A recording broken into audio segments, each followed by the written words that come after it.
Forward ko sa'yo. To witness the transformation of a young girl to a beautiful lady. We are very lucky for we are chosen to be here and to be a part of this momentous occasion in the debutant's life. You see her grow up. You see her smile. You see her laugh. You see her everything. And now, you are about to see as a grown-up lady. A lady of a good heart, character, and ambition. An 18th birthday marks almost the steps from youth to young adult with all its relative responsibilities.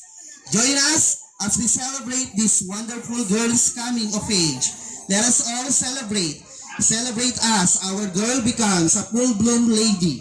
So let us welcome our debutant, Miss Angeline, together with her escort, Mr. Sam Iguaras.